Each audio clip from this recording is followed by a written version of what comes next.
الحمد لله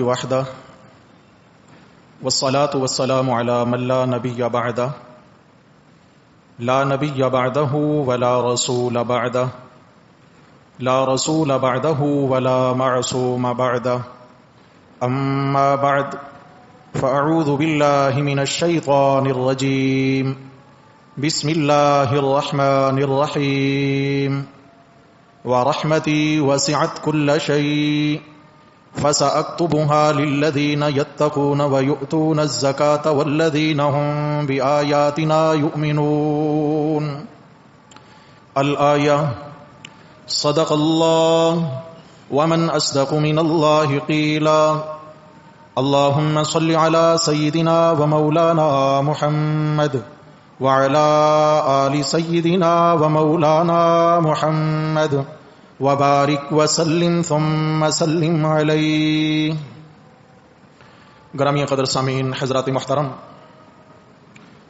خطبہ جمعۃ المبارک کے موقع پر نامہ پارہ سورۃ الاعراف، اس کی آیت نمبر 156 کا آخری حصہ آپ دوستوں کی خدمت میں اللہ کی توفیق سے تلاوت کیا ہے۔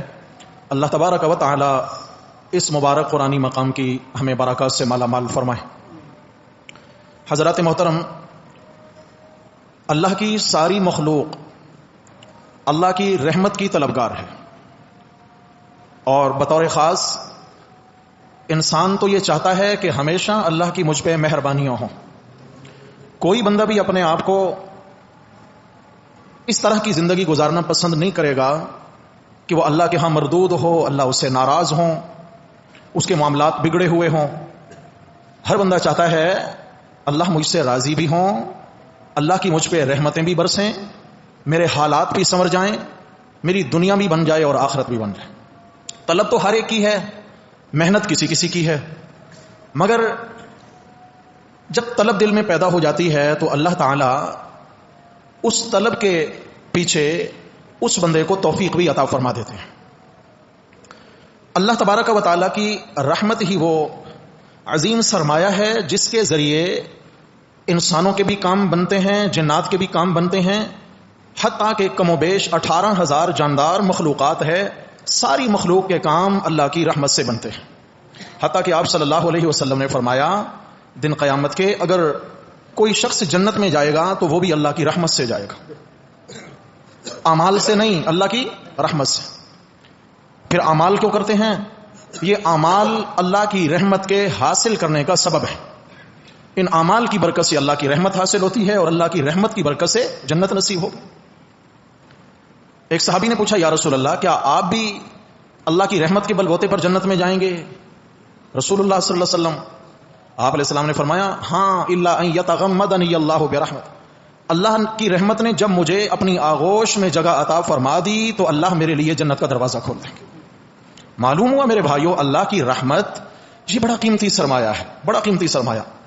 اور ایک طرف اللہ کی ناراضگی، اللہ کا غصہ، اللہ کا غیظ و غضب، ایک طرف اللہ کی مہربانیاں، اللہ کی رحمتیں، ان کا مقابلہ کیا جائے تو اللہ تعالیٰ کے غصے پر اللہ کی رحمت کا غلبہ ہے، اللہ کے غصے پر اللہ کی رحمت غالب ہے۔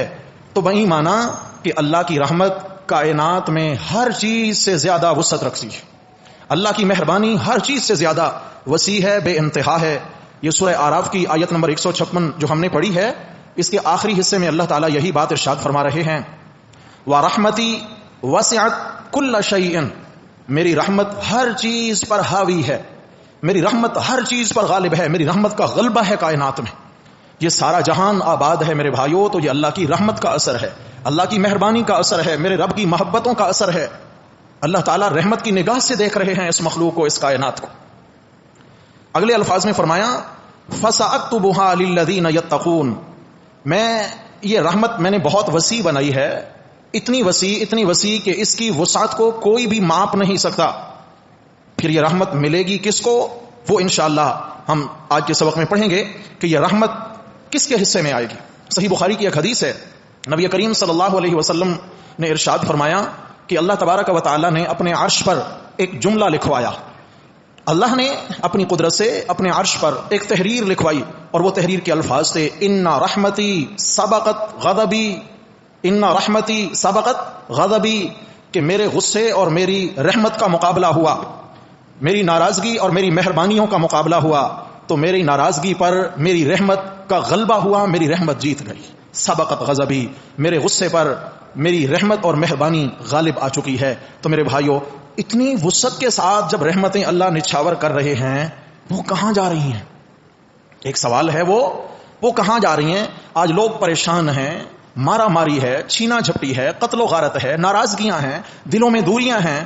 وہ اللہ کی جو رحمت ہے، اللہ کے غصے پر اس کا غلبہ ہے۔ اللہ کی رحمت اللہ تعالیٰ نے بہت وسیع بنائی ہے، اور اللہ نے اپنی ذات کی پہچان بھی ارحم الراحمین کے ساتھ کری ہے کہ میں ارحم الراحمین ہوں، سارے مہربانوں سے بڑا مہربان ہوں۔ تو میرے بھائیو، اب سوال ایک ہی پیدا ہوتا ہے کہ یہ اللہ کی اتنی کمال والی رحمت کو حاصل کس طرح کیا جائے؟ آج کا ہمارا یہ سبق ہے کہ اللہ کی رحمت تو وسیع ہے، اللہ کی رحمت تو ہر چیز پہ غالب ہے، ہر چیز پہ حاوی ہے، مگر اس رحمت کو حاصل کرنے کا طریقہ کیا ہے؟ اس رحمت کو کون کون لوگ حاصل کر سکتے ہیں؟ اگر آپ قرآن مقدس کا مطالعہ فرمائیں تو مختلف آیات کی روشنی میں اللہ تبارک و تعالی نے حصول رحمت کے 8 اسباب بیان فرمائے ہیں۔ کتنے جی؟ 8 طریقے، 8 اسباب ہیں، جن 8 طریقوں سے، 8 اسباب سے ہم اللہ کی رحمت کو حاصل کر سکتے ہیں۔ اللہ ہمیں وہ اسباب اختیار کرنے کی توفیق نصیب فرمائیں، اور اللہ تعالیٰ ان اسباب کے اختیار کے بعد اپنی خاص رحمت کا دروازہ ہم سب کے لیے کھول دیں۔ میرے دوستو، اللہ کی رحمت لفظ تو چھوٹا ہے، چیز بڑی باکمال ہے، چیز بڑی باکمال۔ آپ خود سوچیں، ایک انسان 70 سال زندگی گزارتا ہے اور اس کی کبھی تہجد قضا نہیں ہوتی، اس کے کبھی نوافل نہیں چھٹتے، ہمیشہ صدقہ دیتا ہے، ہمیشہ حج کرتا ہے، ہمیشہ عمرے کرتا ہے، ہر وقت اس کی زبان پہ قرآن کی تلاوت ہے، سب کچھ ہے، لیکن پلٹ کے اللہ فرمائے تیرے ان اعمال کی وجہ سے تجھے جنت میں نہیں بھیج رہا، اپنی رحمت سے بھیج رہا ہوں۔ کس سے بھیج رہا ہوں؟ تو معلوم ہوا یہ رحمت کوئی بڑی چیز ہے، رحمت کوئی بڑی باکمال چیز ہے۔ تو اس کے ذریعے سے جب ہم جنت میں جائیں گے تو میرے دوستو، ہم کوشش کرتے ہیں کہ اللہ کرے ہمیں وہ قرآن مجید کی آیات سے وہ 8 اسباب بھی معلوم ہو جائیں، اور ایک ایک سبب کو اختیار کر کے ہم اللہ کی رحمت کے حاصل کرنے کے مستحق بن جائیں۔ توجہ ہے سب دوستوں کی؟ ہمارا یہ آج کا سبق ہے، اور اگر کچھ ہم حاصل کر کے یہاں سے اٹھیں تو میرے بھائیو، آج کا جمعہ ہمارے کام آ گیا۔ اگر خالی دامن جھٹک کے چلے گئے، نماز تو ہو گئی، نماز کا فریضہ تو ادا ہو گیا، لیکن حاصل کچھ نہیں ہوا۔ آج ہم کوشش کریں کہ اللہ کی رحمت کی طلب لے کر بیٹھیں دل میں کہ اپنے رب کی رحمتوں کو حاصل کرنا ہے، اور رب نے جن جن راستوں پہ چل کر رحمت نازل کرنے کا وعدہ کیا، انشاءاللہ ان راستوں کو ہم بھی اختیار کرنے والے بنیں گے۔ ارادہ کرتے ہیں سارے ساتھی انشاءاللہ۔ تو قرآن مقدس کے اندر سب سے پہلا جو طریقہ اللہ تعالیٰ نے بیان فرمایا ہے، سب سے پہلا، یہ میرے سامنے سورت کا نام سورہ آل عمران، اور سورہ آل عمران کی آیت نمبر 132 ہے جی۔ سورہ آل عمران کی آیت نمبر 132۔ اللہ تبارک و تعالیٰ نے بالکل صاف الفاظ میں اپنی رحمت کے حصول کا ایک نسخہ بتلایا اس آیت میں۔ سورہ آل عمران 4 پارہ آیت نمبر 132، آیت نمبر 100۔ اس لیے عرض کرتا ہوں کہ یہ سبق ہے بھائی، سبق ہے، اس کو یاد کریں۔ ہم سب طالب العلم ہیں، علم کی پیاس لے کر ہم بیٹھیں، انشاءاللہ ہمیں بہت کچھ نصیب ہو جائے گا۔ ہمارا یہاں بیٹھنا بھی، سننا، سنانا، کہنا، نماز کے انتظار میں بیٹھنا، خطبے کے انتظار میں بیٹھنا، انشاءاللہ یہ بہت قیمتی بنے گا۔ اللہ تبارک و تعالیٰ نے حصول رحمت کا پہلا سبب بیان فرمایا، اعوذ باللہ من الشیطان الرجیم واطیعوا اللہ والرسول لعلکم ترحمون۔ فرمایا اللہ کا کہنا مانو، کس کا؟ اللہ کا کہنا مان کے زندگی گزارو، والرسول، اور پیغمبر کریم صلی اللہ علیہ وسلم کی مان کر زندگی گزارو۔ اللہ کی مان کے جو زندگی گزارے گا، اللہ کے رسول کی مان کے جو زندگی گزارے گا، اگلے الفاظ ہیں لعلکم ترحمون، تاکہ تم پہ رحم کیا جائے، اللہ تعالیٰ اپنی رحمت کے دروازے کھول دیں گے۔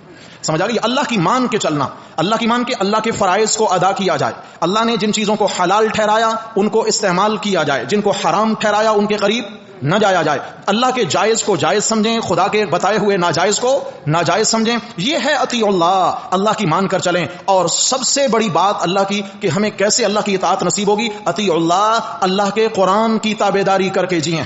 کس کی؟ کیونکہ یہ اللہ کے احکامات والی کتاب ہے۔ اللہ کے حکموں کو پورا کرو، رسول اللہ کے حکموں کو، رسول اللہ کی سنتوں کو زندہ کرو۔ فرمایا لعلکم ترحمون، تاکہ تم پہ کیا کیا جائے؟ رحم کیا جائے۔ 22ویں پارے میں سورہ احزاب ہے، اور سورہ احزاب کی آیت نمبر 71 نمبر آیت، اللہ تعالیٰ فرماتے ہیں اطیع اللہ، فرمایا کہ اطیع اللہ یوں الفاظ ہیں، یا ایھا الذین آمنوا اتقوا اللہ وقولوا قولا سدیدا یصلح لکم اعمالکم ویغفر لکم ذنوبکم ومن یطع اللہ والرسول، فرمایا جو اللہ اور رسول صلی اللہ علیہ وسلم کا، ومن یطع اللہ ورسولہ، جو اللہ اور اس کے پیغمبر کا کہنا مانے گا، فقد فاز فوزا عظیما، وہ کامیاب ہو جائے گا بڑی کامیابی سمیٹ کر، بڑی کامیابی۔ اسٹوڈنٹ ہوتے ہیں نا اسکول میں، کالج میں، مدرسوں میں، تو وہ امتحان دیتے ہیں، بعض کی کوشش ہوتی ہے کہ میں کسی نہ کسی دھکم دوڑی سے پاس ہو جاؤں، اور بعض کی یہ فکر ہوتی ہے کہ مجھے پوزیشن لینی ہے، مجھے پہلی پوزیشن پہ آنا ہے، میں نے کچھ نہ کچھ بننا ہے۔ میرے رب نے فرمایا کامیاب تو بہت سارے لوگ ہوں گے دن قیامت کے، لیکن جنہوں نے اول پوزیشن لے کے پاس ہونا ہے، جن کی پہلی پوزیشن ہوگی دن قیامت کے، جنہوں نے اعزاز کے ساتھ پاس ہونا ہے دن قیامت کے امتحان کے، کون ہوں گے؟ وَمَن يُطِعِ اللَّهَ وَرَسُولَهُ فَقَدْ فَازَ فَوْزًا عَظِيمًا، جو اللہ اور اس کے رسول کی مان کے زندگی گزار کے آئے ہوں گے، وہ پہلا نمبر لے کر پاس ہوں گے، ان کا پہلا نمبر، پہلی پوزیشن ہوگی، وہ پہلی پوزیشن کے ساتھ پاس ہوں گے۔ کیا خیال ہے میرے بھائیو؟ محنت کرنی چاہیے؟ اچھا بڑا آسان ہے، کوئی مشکل نہیں ہے۔ اب سوچ آتی ہے یار اللہ کے احکامات کو کون پورا کرے؟ اچھا مجھے بتائیں، یہ نماز کس کا حکم ہے؟ بولو بھائی۔ زکوٰۃ کس کا حکم ہے؟ تلاوت کس کا حکم ہے؟ ذکر اذکار کس کا حکم ہے؟ سچ بولنا کس کا حکم ہے؟ حلال کھانا کس کا حکم ہے؟ حرام سے بچنا کس کا حکم ہے؟ کیا یہ اللہ کے احکامات ہمیں سمجھ نہیں آنے والے؟ بہت عام، ہماری عام زندگی کا حصہ ہیں یہ ساری چیزیں۔ اگر ان کو ہم اللہ کا حکم سمجھ کے، عادت سمجھ کے نہیں، عبادت سمجھ کے، جملہ کیا عرض کیا؟ ہماری نمازیں ہماری عادت بن چکی ہیں، معذرت کے ساتھ۔ اذان ہو گئی، چلو یار نماز کا ٹائم ہو گیا، وضو بنایا، آئے، سنتیں پڑھی، بس جماعت کھڑی ہوئی، نیت باندھی، اور اتنی غفلت کے ساتھ کہ نیت باندھنا یاد رہتا ہے، پھر سلام پھرتے ہوئے خیال آتا ہے کہ میں کہاں تھا، ورنہ تو ہم کہیں اور بھٹک رہے ہوتے ہیں، ہماری سوچیں کہیں اور بھٹک رہی ہوتی ہیں۔ میرے بھائیو، نماز پڑھیں اس طرح کہ جسم کی حاضری ہو، دل کی حضوری ہو، جسم کی حاضری ہو اور دل کی حضوری ہو، اللہ کے سامنے حاضر ہو کر یہ 5-10 منٹ اپنا ظاہر بھی اللہ کو دیں، اپنا باطن بھی اللہ کو دیں۔ جب یوں کریں گے اللہ کا ایک بڑا حکم پورا ہو جائے گا۔ سال بعد زکوٰۃ کا موسم آتا ہے، اپنے مال کاروبار کا حساب لگائیں، سال بعد پورا حصہ زکوٰۃ کا ادا کریں، اللہ کا حکم پورا ہو گیا۔ کاروبار میں کوشش کریں جھوٹ سے بچیں، اللہ کا حکم کیا ہو گیا بھائی؟ پورا ہو گیا۔ ورسولہ، اور پیغمبر علیہ السلام کا کہنا ماننا ہے۔ پیغمبر علیہ السلام کا کہنا، ہر سنت میرے نبی کا طریقہ ہے، میرے نبی کی پسند ہے۔ ہر سنت، چھوٹی سنت سے لے کر بڑی سنت تک، ہر سنت میرے نبی کی بولیے پسند ہے۔ کیا ہے؟ تو محبوب کی پسند اگر محب کی پسند بن جائے تو کام بن گیا، کام بن گیا۔ اللہ ہمیں پیارے نبی کا سچا حوبدار بنا دے۔ اس لیے فرمایا اگر اللہ کی رحمت کو حاصل کرنا چاہتے ہو، فرمایا اطیعوا اللہ، اللہ کا کہنا مانو، والرسول، پیغمبر کریم کا کہنا مانو، لعلکم ترحمون، تاکہ تم پہ کیا کیا جائے؟ رحم کیا جائے۔ ایک حدیث میں آیا، صحیح بخاری میں یہ بھی حدیث ہے، آپ صلی اللہ تعالی علیہ وسلم نے فرمایا کل امتی یدخلون الجنت الا من ابا، میری ساری امت کے لوگ جنت میں جائیں گے۔ کیا فرمایا؟ میرے سارے امتی کہاں جائیں گے؟ کل امتی یدخلون الجنہ، میرا ایک امتی جنت میں جائے گا، الا من ابا، صرف وہ بد نصیب جنت میں نہیں جائے گا جس نے انکار کر دیا، جو کہے میں نے جنت میں نہیں جانا۔ کوئی عقل مند کہتا ہے میں نے جنت میں نہیں جانا؟ جی کوئی کہتا ہے میں نے جہنم کی آگ کا ایندھن بننا ہے؟ لیکن نہیں ہے۔ ہم نے فرمایا میرے سارے امتی جنت میں جائیں گے الا من ابا، مگر وہ بدبخت نہیں جائے گا جس نے انکار کیا۔ قالوا ومن یابا، صحابہ نے پوچھا یا رسول اللہ وہ کون بدبخت ہے جو جنت میں جانے سے انکار کرتا ہے؟ ومن یابا، آپ صلی اللہ علیہ وسلم نے فرمایا من اطاعنی دخل الجنہ ومن عصانی فقد ابا، جو میری مان کے زندگی گزارے گا، جو میری سنت کے مطابق اعمال کرے گا، جو میرے لائے ہوئے دین کے مطابق زندگی گزارے گا، اس نے تو میری اطاعت کی، وہ تو جائے گا جنت میں، اور جس نے میری نافرمانی کی اس نے جنت میں جانے سے انکار کر دیا۔ جس نے میری سنت کا انکار کیا اس نے جنت میں جانے سے، جاگو بھائی جاگو، بہت آسان ہے مسئلہ سمجھنا۔ میرے آقا فرماتے ہیں جس نے میری سنت کو اپنا لیا وہ جنت میں چلا گیا، اور فرمایا من عصانی فقد ابا، جس نے میری سنت کو قبول نہ کیا، جس نے میری سنت کو ٹھکرا دیا تو اس نے جنت میں جانے سے، شاباش کیا کیا؟ اب ایمان سے بتائیں، ایک طریقہ میرے نبی کا سنت ہو اور کوئی کہے نہیں میں اس کو قبول نہیں کرتا، نئے طریقے اور نئی رسمیں اور نئے رواجات اور بدعات جو معاشرے کے اندر جاری ہو گئے، میں تو ان کو اپنی زندگی کا وتیرہ بناؤں گا، میں تو ان کو اپنی زندگی کا حصہ بناؤں گا۔ ایمان سے بتائیں جو میرے نبی صلی اللہ علیہ وسلم کی نورانی سنتوں کو چھوڑ کر گمراہی والی بدعات کو اختیار کرے، اس نے میرے نبی کا کہنا مانا؟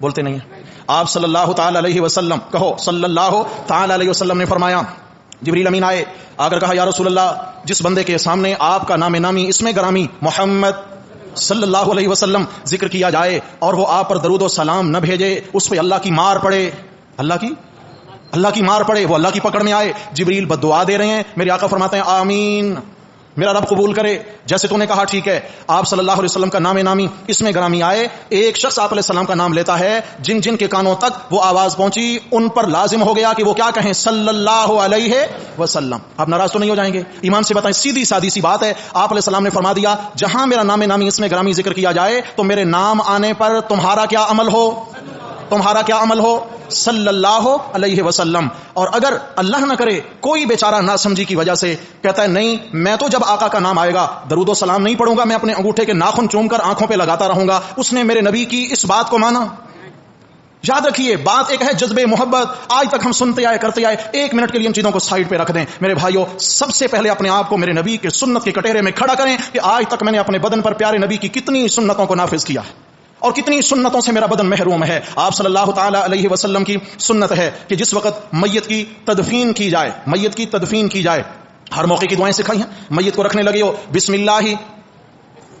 اللہ وعلی ملت رسول اللہ, میت کو رکھنے لگے دعائیں یاد کیا کریں, بسم اللہ وعلی ملت رسول اللہ. میت کو رکھا قبر میں, اور میت کو رکھتے کس طرح ہیں؟ بولیے ٹائم کم ہے. کس طرح رکھنا سنت ہے؟ سمجھے مسئلہ. ہمارے ہاں تو رواج یہ ہے کہ میت کو چت لٹا دیا جاتا ہے اور صرف چہرہ قبلہ کی رخ گھما دیا جاتا ہے, صرف چہرہ گھما دو. یاد رکھیے یہ طریقہ خلاف سنت ہے.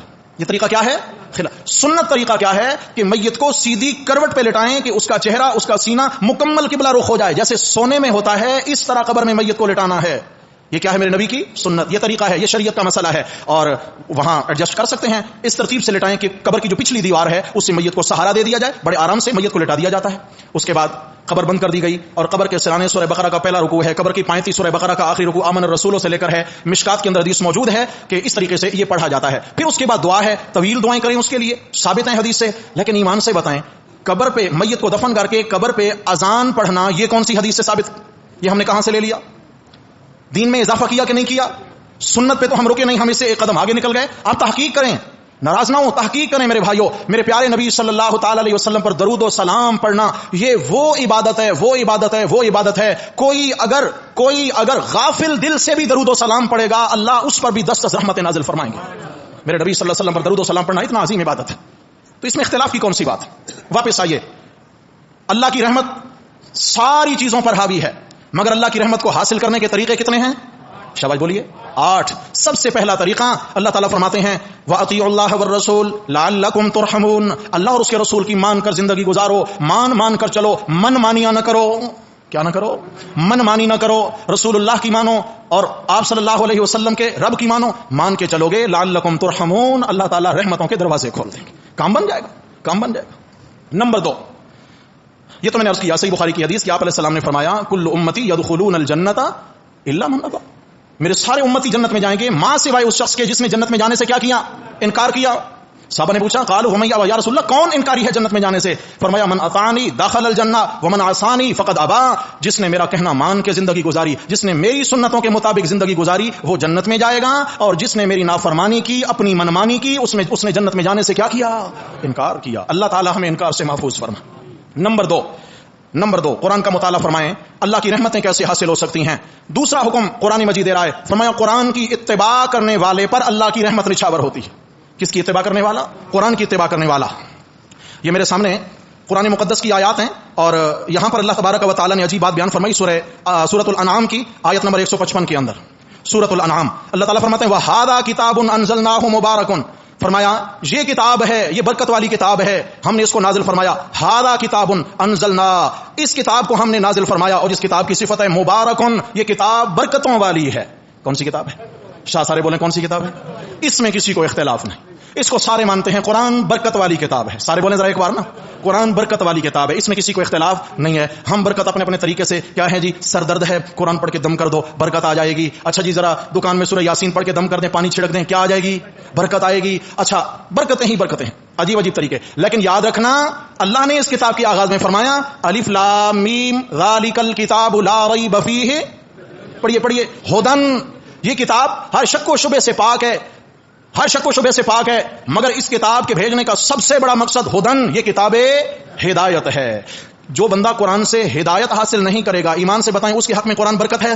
جی, ایک بندہ قرآن کے حکموں کو پیٹتے کی زندگی گزار رہا ہے, نہیں مانتا, قرآن کے صبح سے شام تک حکموں کو توڑتا ہے، اس کے حق میں جب قرآن کتاب ہدایت نہ بنی تو کتاب برکت بنے گی؟ چلیے عرض یہ کر رہا تھا کہ قرآن کی اتباع کرنے والے پر اللہ کی رحمت عاشق ہو جاتی ہے. یہاں پر فرمایا آیت نمبر 155، سورت کا نام سورت الانعام 8واں پارہ، اللہ تعالیٰ کیا بات ارشاد فرماتے ہیں؟ وَهَذَا كِتَابٌ، یہ جو 30 پاروں والا قرآن ہے. اچھا بولیے، ہاذا کا معنی کیا ہوتا ہے؟ یہ ہاذا کا معنی یہ کوئی اور نہیں جن کا قرآن چوری ہو گیا ان کی تو بات ہی نہیں ہے نا. یہ مسلمانوں کا قرآن ہے، یہ میرے نبی کے قلب اطہر پہ اترنے والا قرآن ہے. اس کا ایک لفظ بھی چوری ہو سکتا. انا نحن نزلنا الذکر وانا له لحافظون، اس قرآن کو اتارنے والے بھی ہم ہیں، اس کی حفاظت کرنے والے بھی ہم ہیں. اللہ جس کے محافظ ہوں، ایمان سے بتائیں اسے کوئی چوری کر سکتا ہے؟ مسلمانوں کا قرآن محفوظ ہے. چلیے جی آپ سمجھ گئے. وَهَذَا كِتَابٌ أَنزَلْنَاهُ، اس قرآن کو ہم نے اتارا. مبارکن، بڑی برکت والا. فَاتَّبِعُوهُ، اس کے پیچھے چلو. کیا معنی کر رہا ہوں؟ اس قرآن کے اس سے آگے اس سے دائیں بائیں نہیں جانا. فَاتَّبِعُوهُ، اس کے پیچھے چلو، اس کی اتباع کرو. یا اللہ کیا فائدہ؟ آگے فرمایا وَاتَّقُوا، اور گناہوں سے بچو، اللہ کی نافرمانی سے بچو، قرآن کی مخالفت سے بچو. لَعَلَّكُمْ تُرْحَمُونَ، تاکہ تم پہ رحم کیا جائے. تاکہ تم پہ کیا کیا جائے؟ قرآن کی اتباع کرنے والوں پر اللہ کی رحمت عاشق ہوتی ہے. بولیے کیا ہوتی ہے؟ اللہ کی رحمت قرآن کی اتباع کرنے والوں پر عاشق ہوتی ہے. میرے رب نے فرمایا کہ اتباع قرآن کی کرو. نمبر 3، وقت کم ہے، اسباب کتنے ہیں؟ 8. انشاءاللہ اگلے جمعہ میں کچھ ہو جائیں گے. نمبر 3، قرآن مجید. دوسرا حکم یہ بیان کیا کہ فرمایا قرآن کی اتباع کرو گے اللہ کی رحمت آئے گی. نمبر 3 فرمایا قرآن مجید کو دل سے غور سے سنو گے اللہ کی رحمت آئے گی. قرآن کو توجہ سے اور غور سے سنو گے اللہ کی. یہ میرے سامنے سورت کا نام سورت الاعراف ہے. سورہ اعراف ختم ہو رہی ہے، آیت نمبر 204. فرمایا اعوذ باللہ من الشیطان الرجیم واذا قرئ القرآن، اور جب قرآن پڑھا جائے، جب قرآن سنایا جائے، قرآن پڑھا جائے، قرآن بیان کیا جائے، فاستمعوا له، اس کی طرف متوجہ رہو، دل کے کانوں سے سنو. کس طرح؟ دل کے کانوں سے، دل لگا کے سنو. نمبر 2 وانصتوا، اور خاموش رہو. کیا کرو؟ یہ قرآن کے آداب ہیں. جب قرآن پڑھا جائے، قرآن سنایا جائے، قرآن سمجھایا جائے، فرمایا پہلا کام کیا کرنا ہے؟ فاستمعوا له، اپنے دل کے کانوں کو متوجہ کر دینا ہے. وانصتوا، اور زبان خاموش رکھنی ہے. کیا ہوگا؟ فرمایا لعلکم ترحمون، تاکہ تم پہ رحم کیا جائے. جو قرآن کو دل کے کانوں سے سنتا ہے، جو قرآن کو سمجھنے کی غرض سے سنتا ہے، جو قرآن کو محبت سے سنتا ہے، بولیے اس پہ اللہ کی رحمت عاشق ہوتی ہے. کیا ہوتی ہے؟ اللہ اکبر، اللہ اکبر. قرآن مجید سمجھنے کے لیے ضروری ہے میرے بھائیو قرآن کے ماحول میں جڑنا. یہ کتاب ہدایت ہے. اس سے ہدایت تب ملے گی کہ ہم قرآن کو سمجھنے کی غرض سے سنیں گے.